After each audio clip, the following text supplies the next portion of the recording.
helping my nerves at all. There we are. Hi. Hi, How are you? I'm good. I couldn't Excellent. get on my laptop, so I'm on my phone. That's all right, no problem. It just Okay, take a little while sometimes. So I've done the introduction already. Did I pronounce ontology right? And you what does that did. entail? Okay, fantastic. So what does that entail? Do you want to tell us a little bit more about your work and what you help people with? Yeah, absolutely. Well, first of all, it's so lovely being here, and I love that you're in Germany. I heard you say that I was visiting with my best friend this weekend, and she is in the States from Germany, so it was fun to have that Oh, lovely. connection. So Oh, ontology is the study of being. And I think it's so important. No one knows what it means, but I always try to introduce myself as an ontological coach because it's the foundation of what mindset is all about. It's our looking at our core qualities and our core ways of being that we want to show up in business and in life. And when we can really kind of get connected with who we are at our core, those essential qualities, it makes it that much easier to not only access our inner confidence, but also show up as who we really are in business. For most of us, our brand is us. And if we don't know who we are, or if we're uncomfortable in owning who we really are, it can be challenging to be authentic online.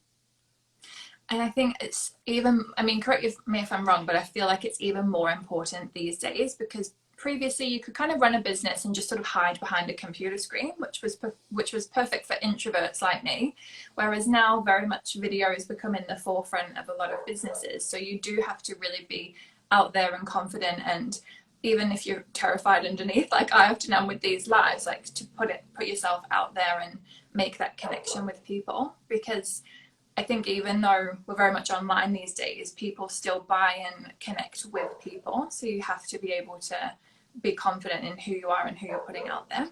Absolutely. And something that I wonder about is, why is building this confidence and this clarity so important? Because you might have heard me say in the intro, so many new brand owners that I work with, they're very focused on these kind of practical steps of, oh, I want to start a brand, I need to get funding, I need to get product. And they go so fast with all that aspect of starting a business that they don't build this foundation of clarity in themselves and what their business aim is. So why is that so important to work on right from the start? Well, I think before we can like identify why it's important, we have to identify what confidence is. And one misnomer about confidence is that many people think it's like a personality trait that we either have or we don't have. When in reality, it's really not the case. Like confidence is a skill set that is built over time. And in my work, like confidence is the practice of taking courageous action in the face of not knowing how, in the face of not having all of the answers, and then being willing to develop and build that confidence over time. So I think it's really important to just have that fact buster like that from the Yeah. start, because most of us really don't relate to confidence in that way. So once you know that we can all build and develop confidence over time, then we can actually look at why it's important. And for me, like confidence is the practice of being fully yourself, being willing to have full self expression and be radically authentic.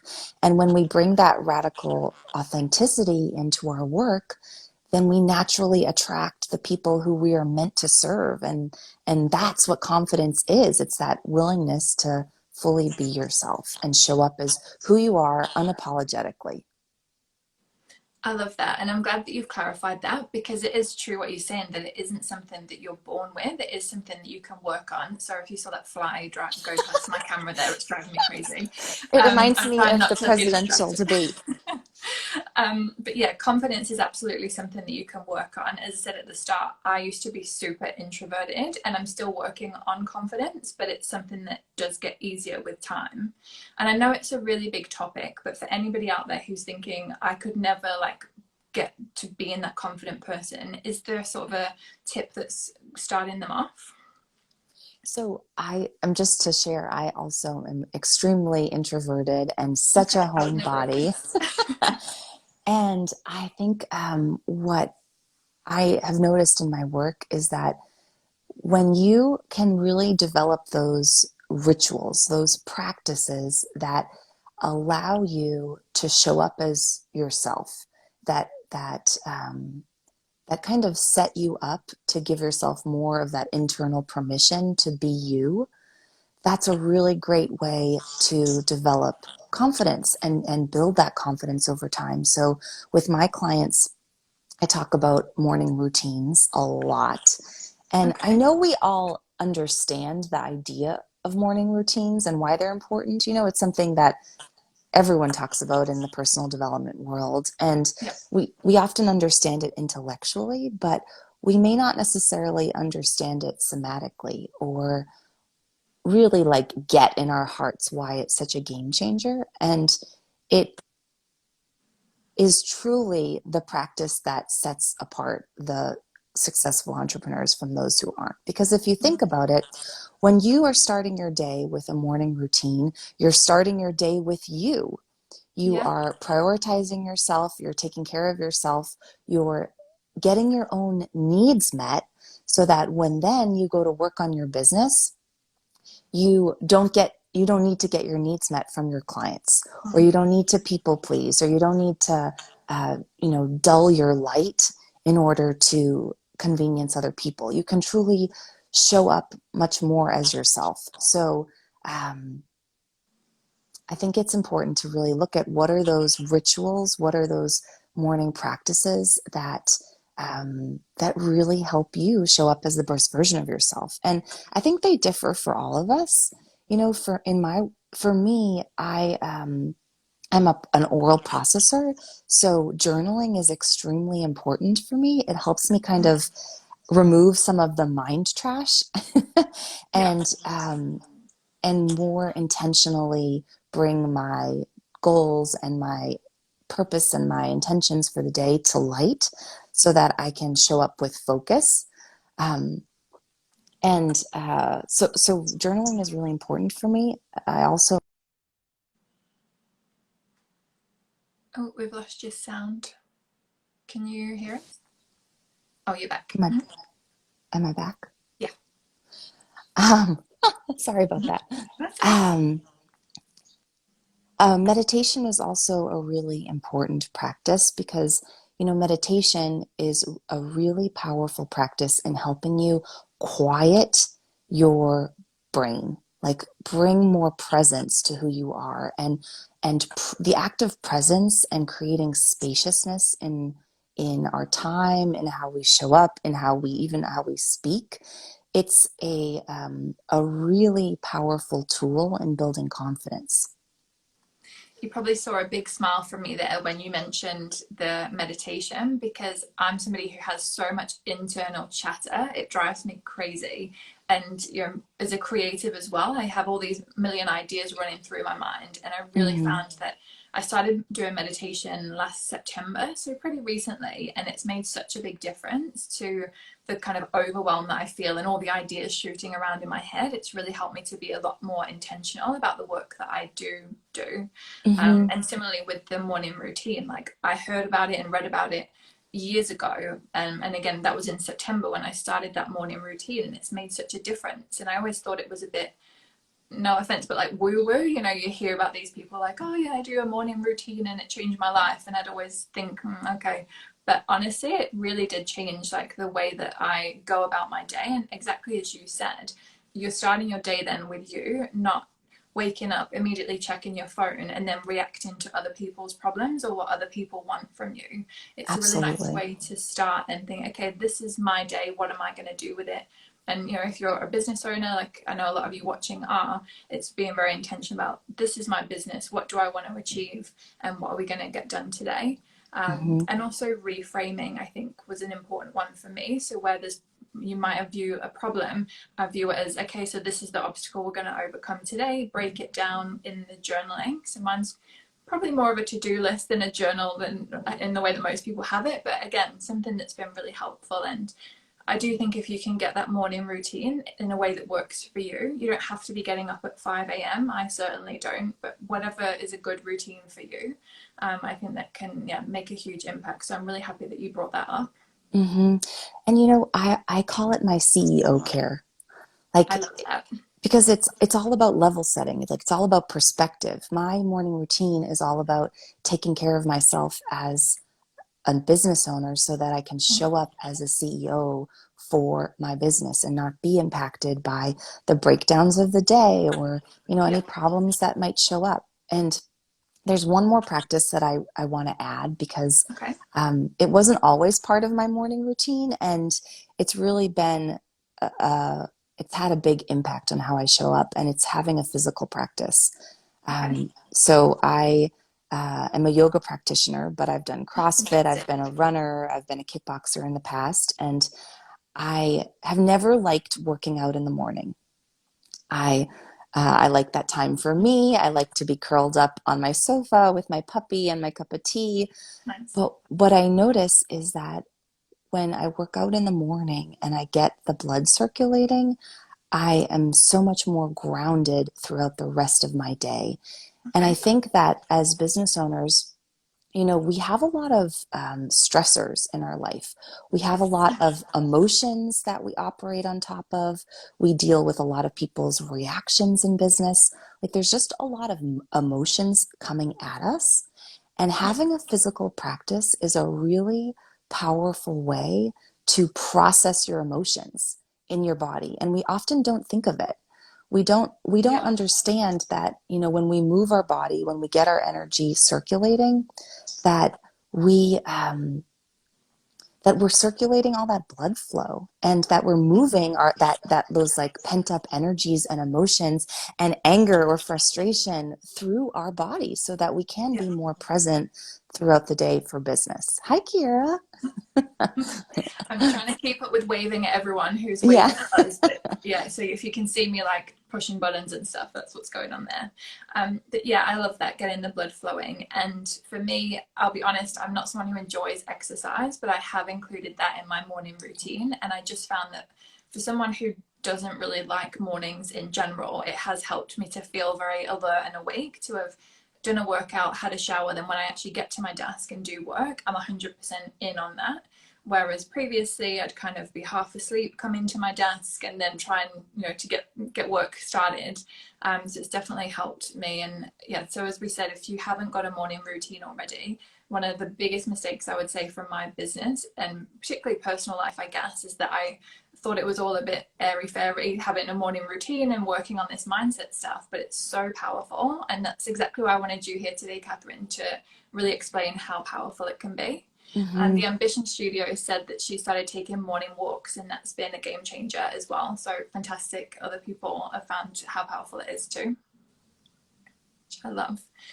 Um, Something else I was going to ask you about is imposter syndrome, because I've noticed this coming up a lot with my clients, particularly because a lot of them want to start this fashion brand, but they don't have any prior experience. So they're going into this industry thing, and then all these doubts pop up like, oh, I've never trained in this. I don't know what I'm doing. There's so much I don't know. And they don't necessarily recognize it as imposter syndrome, or maybe haven't even heard that word before or that phrase. So, how would you really explain imposter syndrome, and how can we kind of recognize it and deal with it? Again, I know a big topic, but any kind of quick wins that people might be able to get would be fantastic. Hmm. Well, I think right off the bat, we can normalize the idea of imposter syndrome, and we all have it. Like, we all experience feeling like an imposter at some point in our career. And I think that normalization, that it's something we all face, that we all are up against as we grow and take on bigger goals and projects in our business, Yeah. brings a lot of humanizing to the experience of it. Essentially, imposter syndrome, what it is, it was a concept developed in the 70s by two Wow, researchers that's awesome. based in the US. And it was the idea that we all feel like imposters, like we're not good enough in inside of our achievements. Essentially, like, when we take on projects and goals and go up for promotions that we feel like we're not worthy or we're not deserving of whatever it is that we want. And in such a achievement driven world and society that we live in right now, it's become even more of a common experience because we're facing so many comparisonitis, uh, uh, Definitely. uh, comparisonitis, period, in social Mm. media and seeing what everyone else is creating and achieving. So there's this constant self-judgment of self versus other people and the things that we want. So and the challenge of imposter syndrome is that we feel like we're the only one who experiences it. Which is Yeah. it's so wild um, because it's such a human experience, and yet we think we're the only one who suffers from it, and that makes it worse. Mm. It makes it that much more severe and that much more a reality versus just a story that we're relating to as true. Mm. And I think it's potentially a common misconception as well, is that it's something that as you achieve will go away. But the reality is, if you don't learn to deal with imposter syndrome, it's just going to follow you around. Because, sure, right now you might be thinking, I don't know how to start this fashion brand, I'm an imposter, but I'll have a fashion brand and then I won't be an imposter anymore. But actually, as you then reach or want to reach your next goal, you then want to be the I don't know, the fashion brand that's featured in Vogue. Then you're like, oh well, I've not been in Vogue before, like, and then you go through this whole imposter syndrome circle again. So it's not something that goes away. It is something you do need to actively work on, and again, something that I have been working on and will continue to work on, because most of us don't have a set goal for life. We'll have new goals probably each year, maybe every 5 years. And so it is something that we will find follows us around if we don't work on it and as Mm-hmm. early as possible. Mm-hmm. Something I share in my work often is that I experience debilitating imposter syndrome. You Okay. know, for high achievers, and it sounds Mm. like many of your community members are, the Yeah. higher the achiever that you relate yourself to be, the greater the imposter syndrome you will experience. Yeah. They really go hand in hand. The bigger the game you play in your business, the more imposter syndrome you will face. And I chuckle at it because literally every single time I raise my prices in my business, I experience imposter syndrome at a new level. Mm. Like it's almost comical because, I know so much about it, but it's just a common experience. I love Michelle Obama writes a lot about it in her book, Becoming. Yeah. And I love I that. think it's so humanizing that someone at such a high level of power and prestige, she just brings so much humanizing to the concept. And this thing, it's so great that people are talking about it, because I wouldn't look at someone like yourself or Michelle Obama or any of these high-powered women that have achieved so much and think, oh, they must feel like an imposter. It wouldn't even be on my radar that you, for example, would think about that, because I'm like, wow, look at Catherine. She's got all these amazing achievements and she's qualified in all these things. Like, I just wouldn't think it. And this is the thing, from the outside, most people would never even think, oh, she's an imposter. Like, they just wouldn't. So it's very much something that's in the mind. And I know something that helps me personally is to look back on like past feedback or past reviews and things that I've received to make me think, okay, actually, I've done this before or something very similar before. I can 100% do this too. And even with, you guys who are watching, wanting to start these fashion brands, you will have skills that are related to this. You might not have specifically started a fashion brand before, but you might have had a job previously or some training or some skills previously that are going to bring to this. It's not as though you're starting brand new and have no experience in anything. Even helping your friends, give them styling advice, something like that, it's still going to be relevant, and you still have something to bring to the table, even though it's not this exact skill set that you need for this Mm-hmm. new venture. Mm-hmm. And I love how much you talk about, surrounding yourself with other peers, because I think that that is one of the quickest routes to overcoming imposter syndrome is Yeah. surrounding yourself with like-minded entrepreneurs who have similar values, who can remind you of your gifts and your strengths, and Yeah. who can really celebrate you when you're not present to who you really are. You know, Yeah. I am a master certified coach, which in the coaching world is the highest um, accreditation level for certified coaches. Um, and when I went for my master credential, I didn't think I was good enough. I didn't think Yeah. that I was ready. I didn't think that I was skilled enough. I didn't think that I was capable. And if it weren't for a coaching colleague of mine who told me, she's like, Kat, you were so ready. If I can do it, you can do it. If she hadn't told me that, I wouldn't have signed up for the program, and I'd Wow. probably still be at the lesser level because of my own that own inner critic. Mm. And that's exactly, that's exactly what I coach my clients around. Like, surround yourself with people who will remind you of who you really are when you forget. Yeah, I couldn't agree more with that, because some days you are going to be feeling like you don't have that confidence, or you will have those doubts, and just to have a friend or a peer or somebody who can really say, yeah, you've got this, you can do it, is so powerful. And I've always been grateful for my community and my family for being able to do that for me on the days when I couldn't quite give myself the strength that I needed. Mm-hmm. And I think to kind of add to that as well, something that's also helped me being in other kind of female entrepreneur networks is seeing behind the curtain a little bit. Because when you're following, say, a competitor or a peer even on social media, a lot of the time it'll be this kind of glossy, edited version of their life and their success. Again, if we kind of relate to the fashion industry, you might see, oh, someone's been featured in a publication and think, oh, well, like, good for them, like it's all going well for them. But you don't see behind the scenes of all the effort that they put into getting that feature and all the months of hard work. You just see that very glossy, oh, we've look at all our success. So I do think it's nice to have friends who are in business as well, just so you can hear like, oh yeah, we did achieve this. However, it was a lot of work. So again, it's not just being handed to people on a silver platter. They're actually taking actionable steps, just like you can, to achieve those things. Yeah, absolutely. I mean, being able to see people's process and the ebbs and flows of business, the ups and downs, like it just helps you manage your own expectations and perceptions of reality when the reality we see is often so glossed over and um, shiny. Yeah, and I think, social media is kind of a blessing and a curse in a way, because it's amazing that we get to do things like this and we can share information. But I think a lot of the time it leads to so much more comparisonitis, if that's the correct phrase or word, where you are thinking, wow, look at what they're doing, I'm nowhere near. And I always think it's great to remember, don't compare your like step one to somebody else's step 20, 30, 40 even.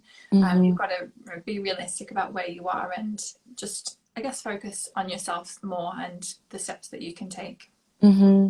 And being that we're both introverts, I think maybe this is worth repeating because the idea, oftentimes we think that introverts experience more imposter syndrome than extroverts, when in reality, like the data doesn't support that at all. Really Extroverts and interesting. introverts alike experience imposter syndrome, as do men versus women. They just they just react to it differently. So extroverts, since they are natural oral processors, they are more likely to get affirmed and encouraged quicker than us introverts because we are internal processors. Okay.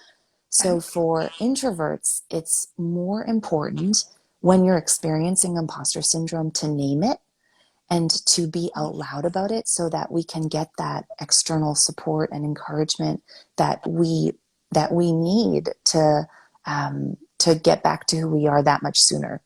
It's, to be honest, it's why um, I've become so out loud about just sharing that I have debilitating imposter syndrome, because it it does allow me to get reconnected with my internal confidence that much quicker.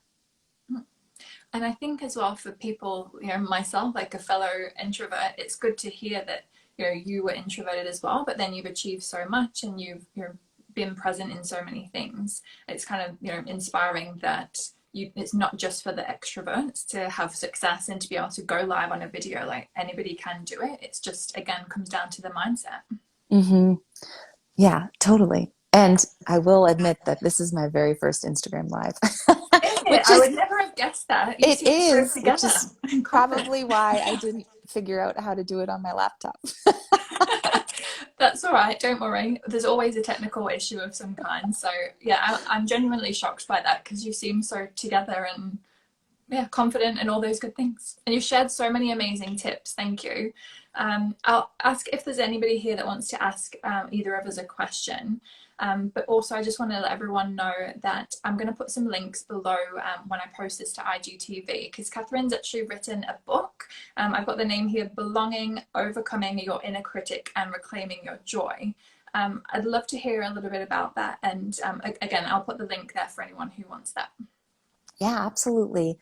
I've been coaching for 7 years now, and I've found over the years through working with a lot of empathic and highly sensitive women entrepreneurs that there are familiar conversations that we all experience and we all need to overcome in order to become more successful as women entrepreneurs in the world and really lead from the heart, which I think we're very well practiced in.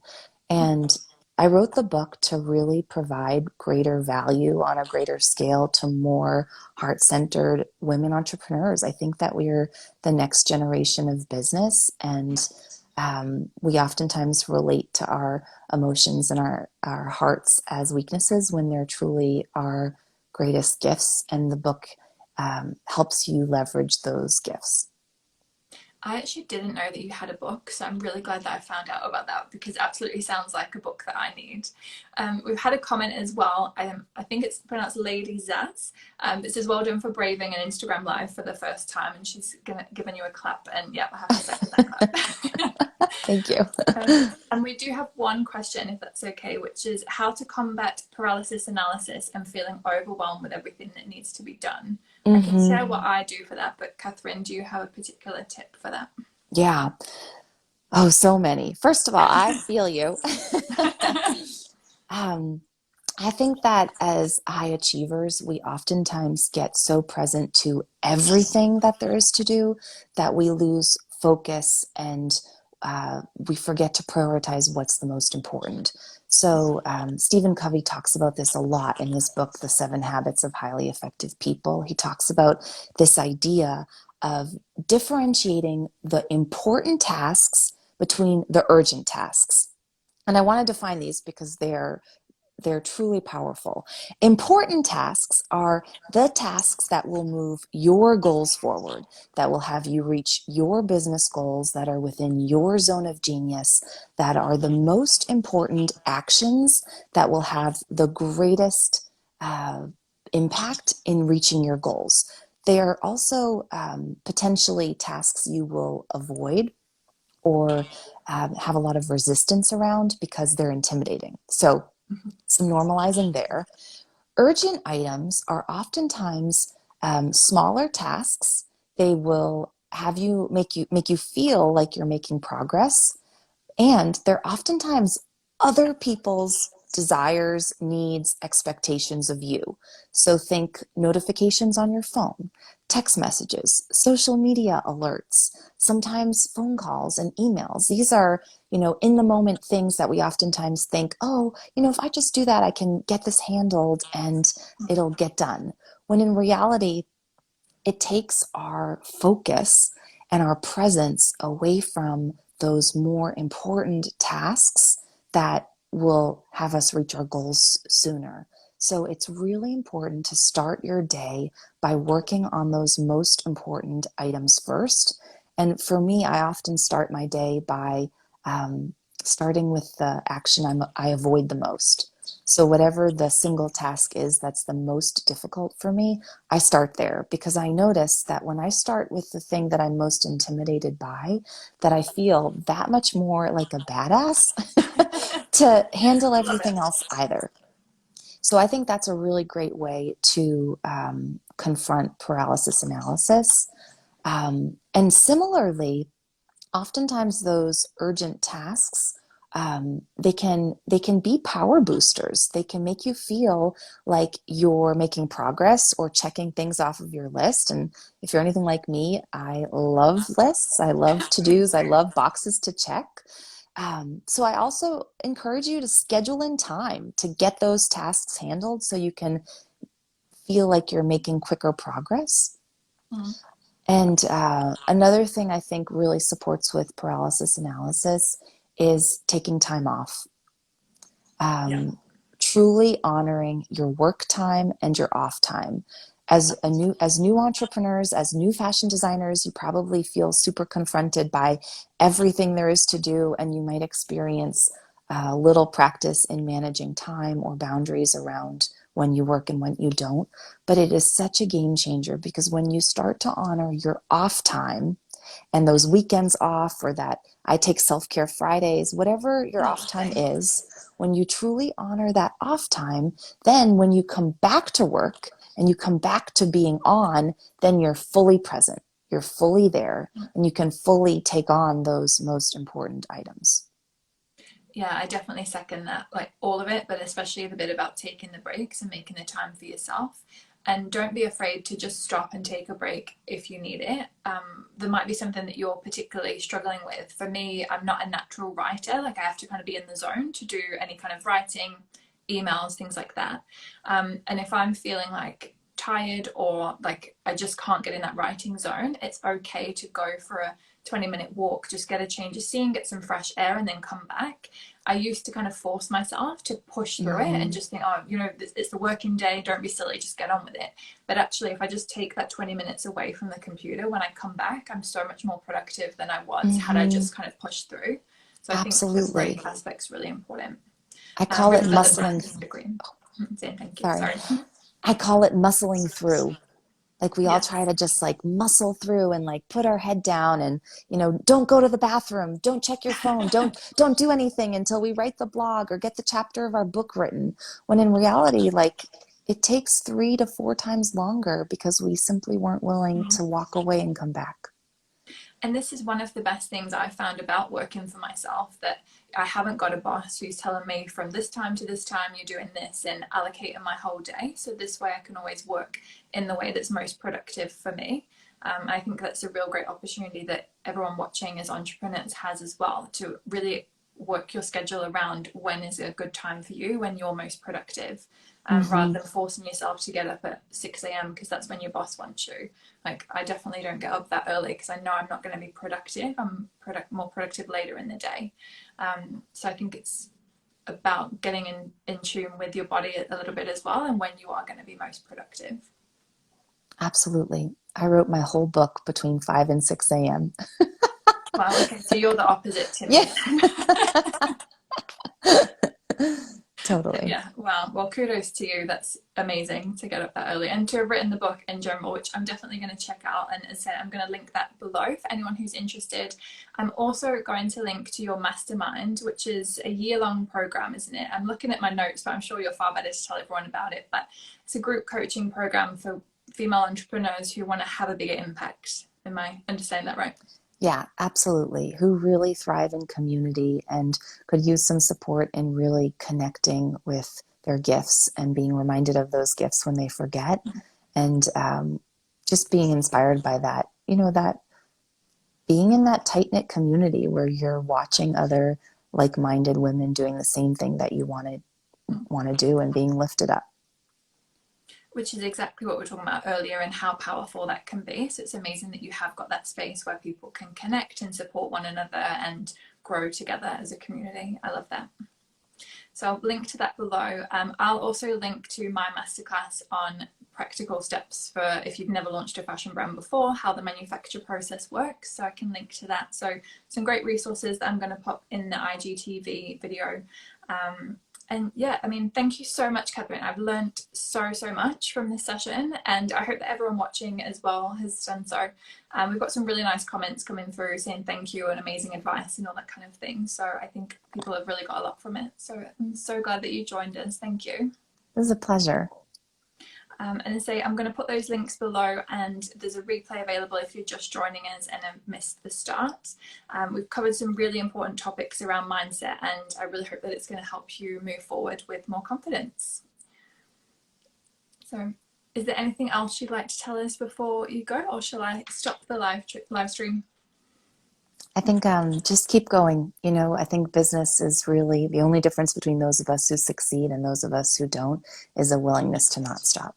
So best of luck. I agree so much. I'm really glad that you said that. And that's such a great quote as well. Thank you for sharing. And yeah, thanks again. Loads of really nice comments coming through from people. So thanks to everyone who came and for your comments. And we'll see you in the next Discover Live next month. Bye, everyone. Bye.